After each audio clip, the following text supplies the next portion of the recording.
जय श्री राम। हमारे राम अयोध्या में आ गए हैं। हम सब ने मिलकर भगवान राम के अयोध्या आगमन का यह त्यौहार बहुत धूमधाम से मनाया। सबको हार्दिक बधाई। हमने हर घर, हर गली, हर चौराहे पर झंडे लगाकर भगवान राम के आगमन का त्यौहार मनाया। बहुत अच्छा लगा। लेकिन अब हम सब की एक ड्यूटी बनती है कि जो झंडे हमने हर गली, हर घर में लगाए, उनका अपमान नहीं होना चाहिए। उन सब झंडों के ऊपर भगवान राम की फोटो थी, भगवान राम की प्रतिमा थी। यदि यह झंडे इधर उधर गिरते हैं, इधर उधर पड़े मिलते हैं, तो भगवान राम की प्रतिमा का, उनकी फोटो का, भगवान राम का अपमान होगा। यह हिंदू धर्म का अपमान है। हमें यह सब रोकना होगा, मिलकर रोकना होगा। इन झंडों को जल में प्रवाहित न करें, क्योंकि जल में प्रवाहित करने के बाद एक आधे किलोमीटर के बाद यह झंडे किनारे पर निकल आएंगे, वहां जमा हो जाएंगे, कीचड़ में पड़े रहेंगे, कुछ जानवर भी इन्हें अपमानित करेंगे, तो यह फिर से भगवान राम का अपमान होगा।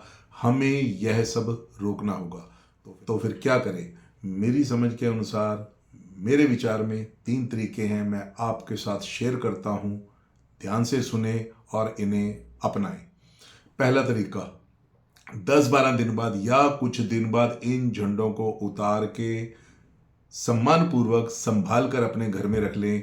और पूरे साल में बहुत से हिंदू त्योहार आते हैं, और कुछ एक तो भगवान राम से डायरेक्टली कनेक्टेड, संबंधित भी हैं। उन दिनों में अपने घर में, अपनी गली में, अपने मंदिर में आप लगा सकते हैं, और आपको लगाना भी चाहिए। यह भी भगवान के प्रति फिर से बारंबार एक सम्मान होगा, एक पूजा होगी। त्योहार कौन कौन से हैं?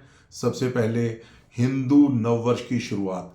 चैत्र के नवरात्रों में हिंदू नववर्ष की शुरुआत होती है। 9 दिन नवरात्रे चलते हैं। राम नवमी भी इन्हीं में आती है। इन दिनों में आप यह झंडा अपने घर में, अपनी गली में या मंदिर में लगा सकते हैं। जनरली चैत्र के नवरात्रे मार्च या अप्रैल के महीने में आते हैं। दूसरे नंबर पर हनुमान जन्मोत्सव।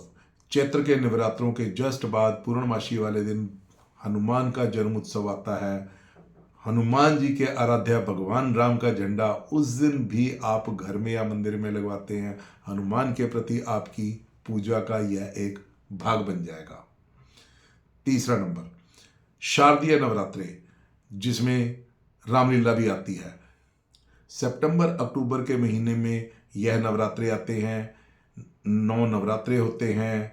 10वें दिन दशहरा होगा, और उसके बाद दिवाली तक यह लगभग 1 महीना पूरा आप यह झंडा अपने घर में, गली में या मंदिर में लगा सकते हैं, और लगाना भी चाहिए।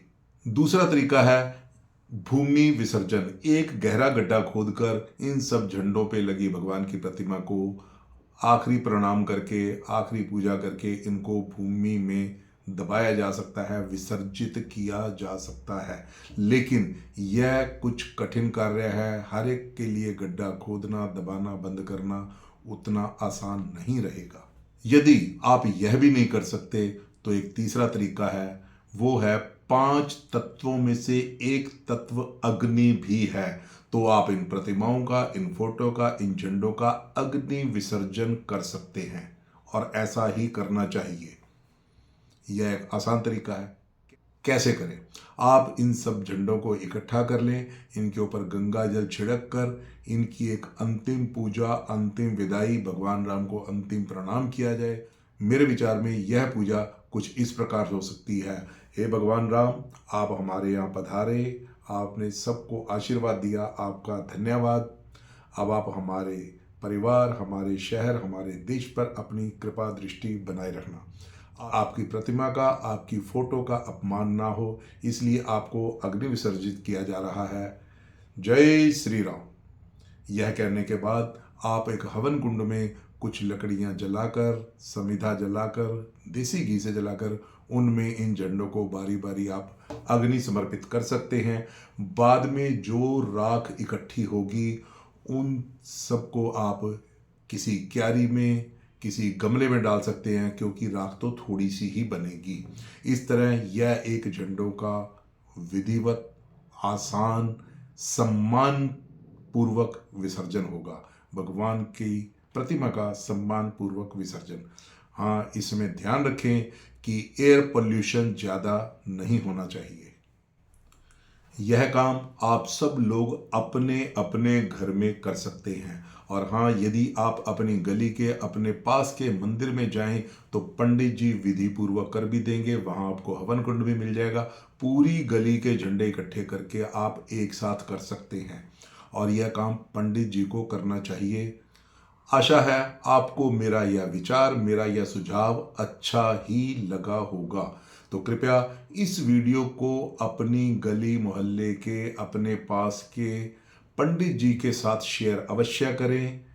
जितने पंडितों के आपके पास नंबर हैं सबसे शेयर करें, और जाकर संभव हो तो उनसे मिलकर उन्हें इस काम के लिए प्रोत्साहित भी करें, उन्हें सलाह भी दें।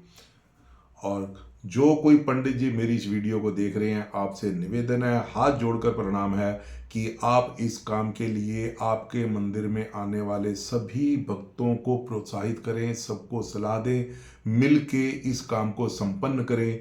भगवान राम की इन सब प्रतिमाओं का सम्मान पूर्वक विसर्जन होना चाहिए।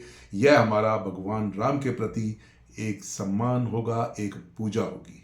जो पंडित जी मेरी यह वीडियो देख रहे हैं, आपसे हाथ जोड़कर प्रार्थना है कि यह वीडियो अपने सब पंडित भाइयों से हर मंदिर के साथ शेयर अवश्य करें, ताकि यह काम पूरे भारत में होना चाहिए। कहीं भी भगवान राम के झंडे का, उनकी प्रतिमा का अनादर, उनका अपमान न हो। यह सब हमें करना ही होगा। आप लोग प्लीज़ इस वीडियो को अपने सभी मित्रों में, सभी रिश्तेदारों में, ऑफिस के स्टाफ में शेयर अवश्य करें। हमें भगवान राम की इन फोटोओं का, इन प्रतिमाओं का अपमान रोकना होगा। जय श्री राम। खुश रहो, सुखी रहो, स्वस्थ रहो।